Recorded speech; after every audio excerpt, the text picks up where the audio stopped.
Welcome विद्यार्थियों। हमने क्रिया और विशेषण के बारे में पढ़ लिया था।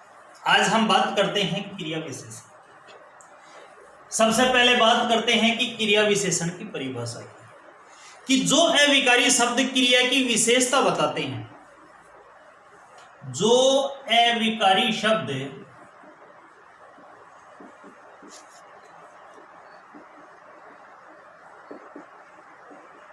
क्रिया की विशेषता बताते हैं उन्हें क्रिया विशेषण कहते हैं। क्रिया विशेषण कहा जाता है।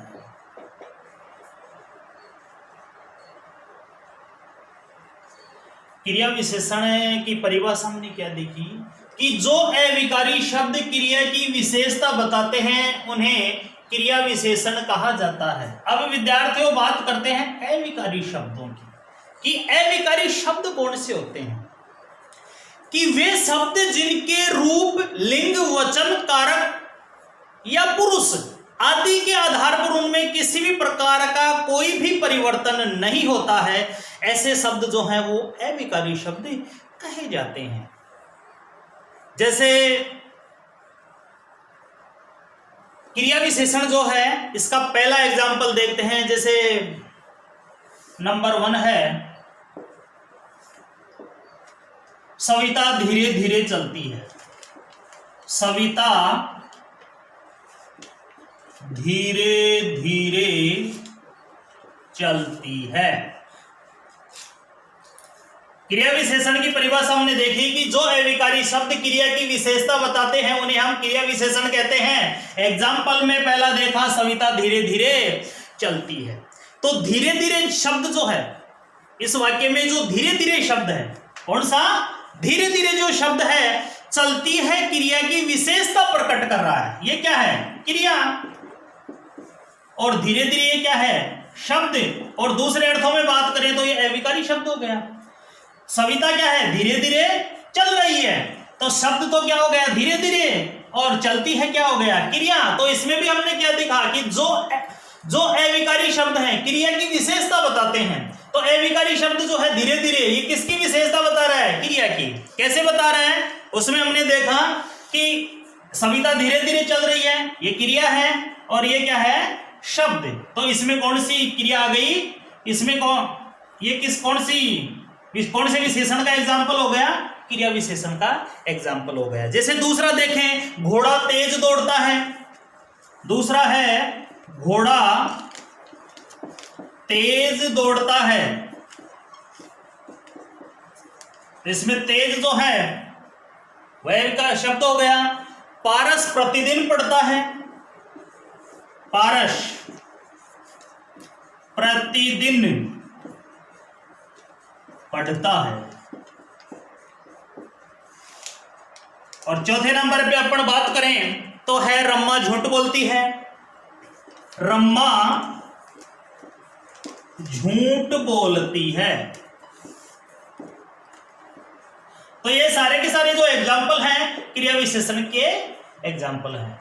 तो क्रिया विशेषण की परिभाषा हमने क्या देखी विद्यार्थियों की जो अविकारी शब्द क्रिया की विशेषता बताते हैं उन्हें हम क्रिया विशेषण कहते हैं। एग्जाम्पल में देखा, सविता धीरे धीरे चलती है, घोड़ा तेज दौड़ता है, पारस प्रतिदिन पढ़ता है, रम्मा झूठ बोलती है। अब बात करते हैं क्रिया विशेषण के भेदों की। अब बात करते हैं क्रिया विशेषण के भेदों की। क्रिया विशेषण के भेद। तो विद्यार्थियों क्रिया विशेषण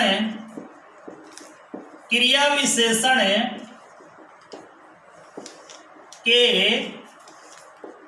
4 भेद होते हैं।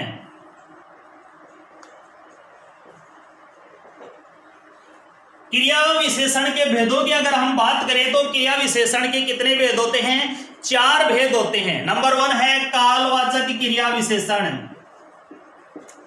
कालवाचक क्रिया विशेषण। क्रिया विशेषण के भेद हमने देखे, कालवाचक क्रिया विशेषण, स्थानवाचक क्रिया विशेषण।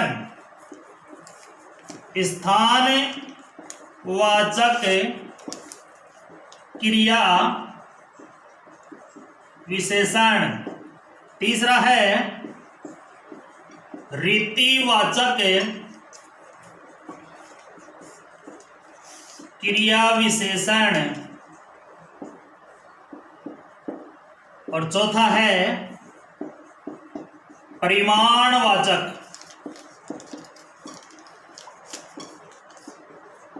क्रिया विशेषण। तो क्रिया विशेषण के भेद हमने देखे। क्रिया विशेषण के मुख्य रूप से 4 भेद होते हैं: कालवाचक क्रिया विशेषण, स्थानवाचक क्रिया विशेषण, रीतिवाचक क्रिया विशेषण, परिमाणवाचक क्रिया विशेषण। नंबर 1 की बात करते हैं, कालवाचक क्रिया विशेषण की। क्रिया विशेषण के 4 भेदों में नंबर 1 है कालवाचक क्रिया विशेषण। इसकी बात करते हैं।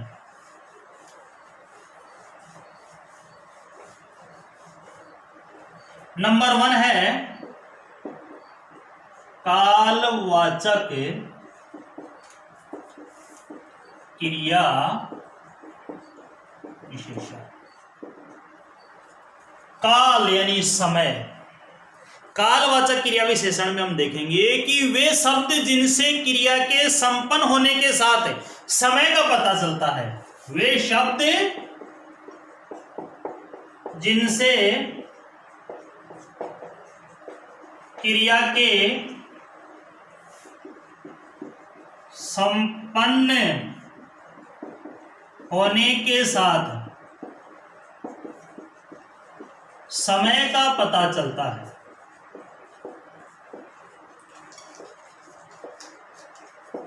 परिभाषा में हमने क्या देखा कि वे शब्द जिनसे क्रिया के साथ है, वे शब्द जिनसे क्रिया के साथ है संपन्न होने के साथ, वे शब्द जिनसे क्रिया के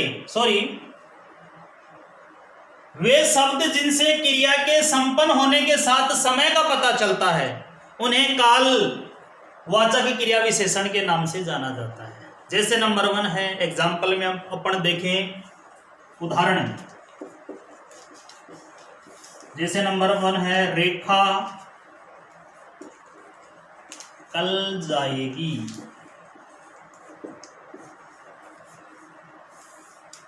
कल क्या है?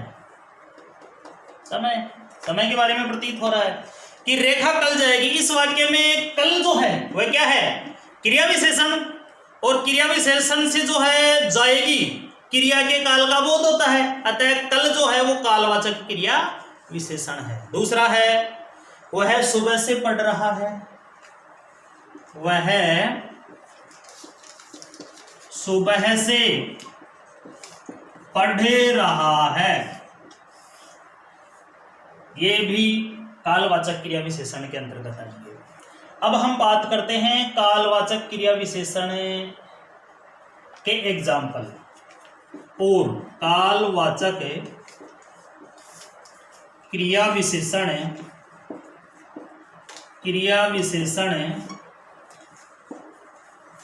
के उदाहरण।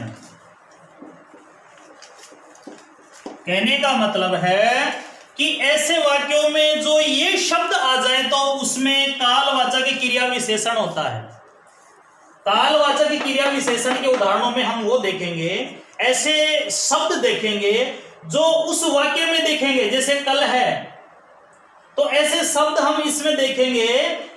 इन शब्दों के आधार पर हमें ये पता लगा लेंगे कि इस जो वाक्य है उसमें कालवाचक क्रिया विशेषण है। तो वो शब्द कौन कौन से हैं? जैसे नंबर 1 है आज, कल, परसों, अब तक, कब, जब, जब तक, सदा, अभी, कभी, तभी, पहले, पीछे, बाद में, पूर्व, सदा, नित्य, हमेशा, प्रातः, सुबह, रात, शाम, दिन भर, प्रतिदिन, हर घड़ी, घड़ी घड़ी, तुरंत, आजकल आदि। ये जो शब्द हैं, अगर ये शब्द हमें किसी भी वाक्य में नजर आते हैं तो उस वाक्य में वो वाक्य जो है कौन से क्रिया विशेषण का एग्जाम्पल होगा? कालवाचक क्रिया विशेषण का। अब दूसरी जो है वह है क्रियावाचक क्रिया विशेषण। क्रिया विशेषण का जो दूसरा भेद है वह है, कौन सा भेद है? क्रिया विशेषण जो है उसका जो दूसरा भेद है, पहला हमने देखा कालवाचक क्रिया विशेषण और दूसरी है स्थानवाचक क्रिया विशेषण। स्थानवाचक क्रिया विशेषण।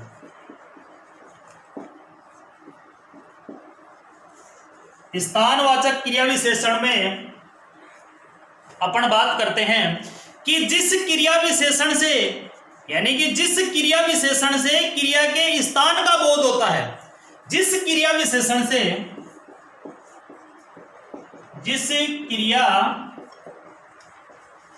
विशेषण से, जिस क्रिया विशेषण से क्रिया के स्थान का बोध होता है, जिस क्रिया विशेषण से क्रिया के स्थान का बोध होता है,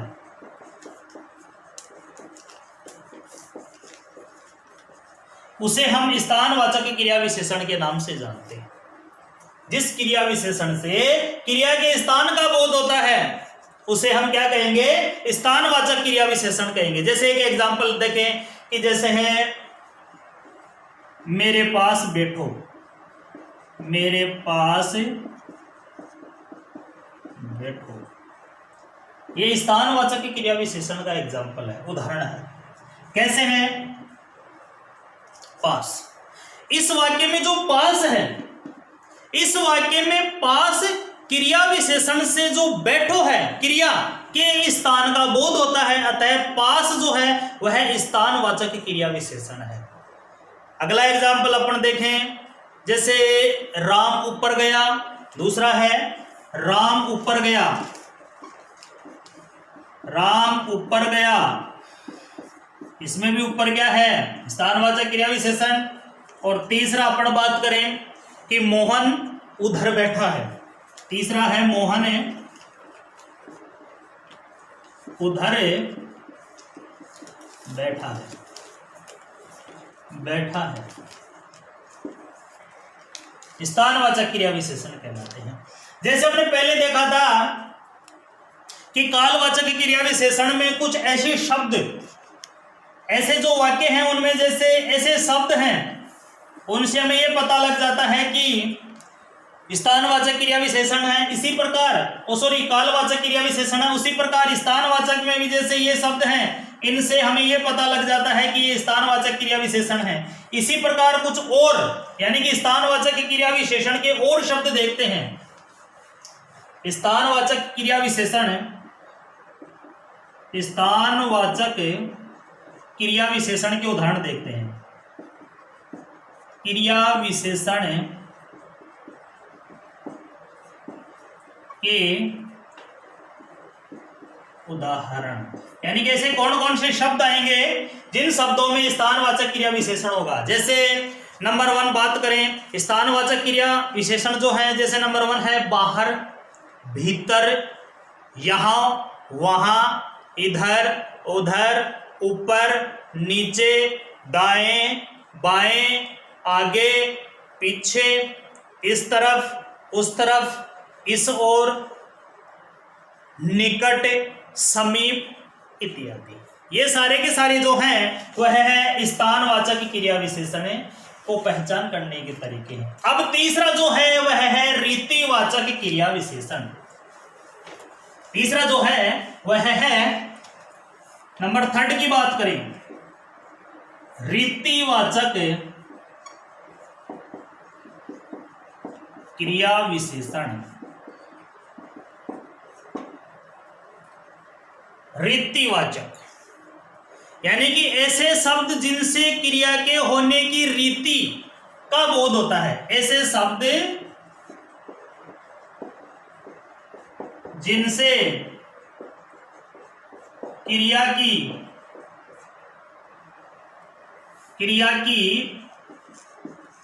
रीति या ढंग होने का बोध होता है, इसको हम ढंग भी कह सकते हैं।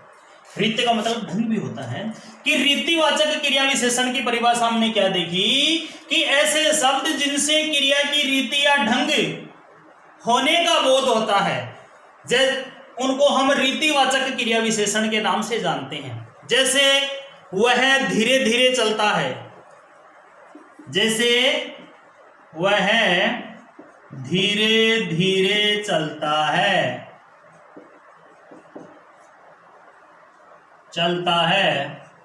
दूसरा देखें, राम तेज चलता है।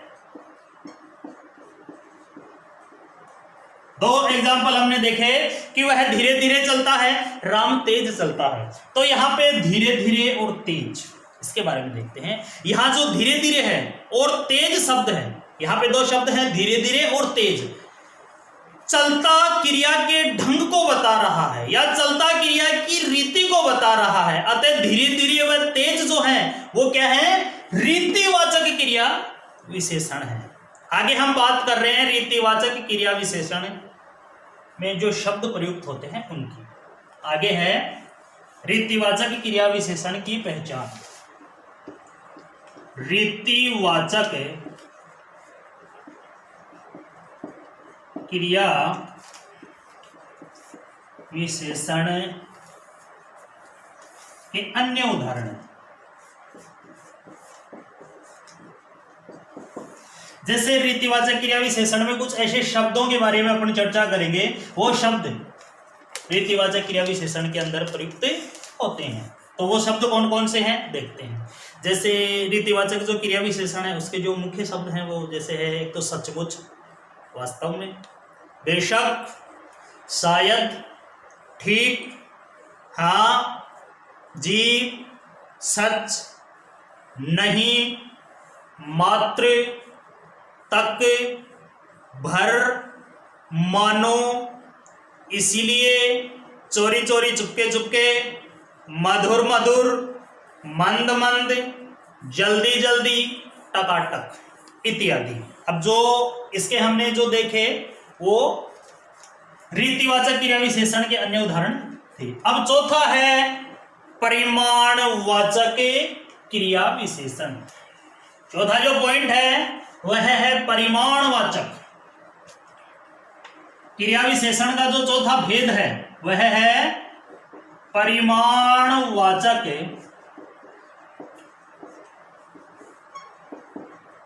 क्रिया विशेषण। चौथा जो है विद्यार्थियों वह है परिमाणवाचक क्रिया विशेषण, यानी कि जिन शब्दों के द्वारा क्रिया की मात्रा का बोध होता है, जिन शब्दों के द्वारा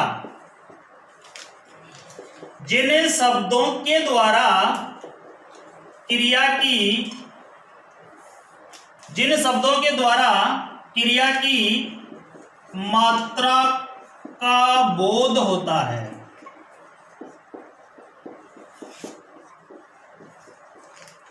इसमें हमने क्या देखा कि जिन शब्दों के द्वारा क्रिया की मात्रा का बोध होता है या ज्ञान होता है उसे हम परिमाणवाचक क्रिया विशेषण के नाम से जानते हैं। जैसे एग्जाम्पल में देखें, राम बहुत पढ़ता है। एग्जाम्पल में अपन बात करें कि राम बहुत पढ़ता है, परिमाणवाचक क्रिया विशेषण। तो इस वाक्य में जैसे बहुत है वह क्रिया विशेषण है, पढ़ता क्रिया के परिमाण का बोध कराता है, अतः बहुत परिमाणवाचक क्रिया है। जो बहुत है वो क्या है, परिमाणवाचक क्रिया है। इसमें भी हम कुछ एग्जाम्पल देखते हैं और देखते हैं। इसमें देखो जो मुख्य है कि परिमाणवाचक क्रिया विशेषण के जो और एग्जाम्पल हैं, जैसे हमने बात की थी कि परिमाणवाचक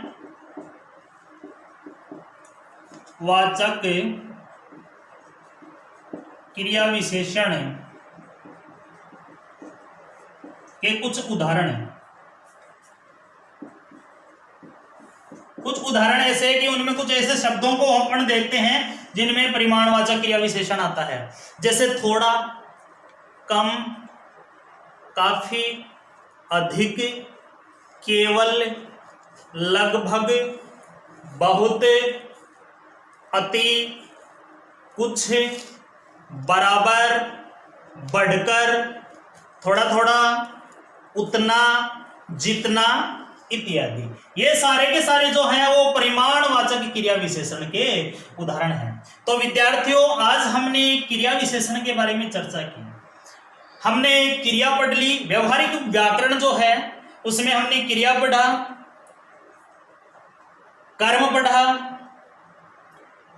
क्रिया पढ़ी, विशेषण पढ़े और क्रिया और विशेषण पढ़े, यानी कि क्रिया विशेषण पढ़े।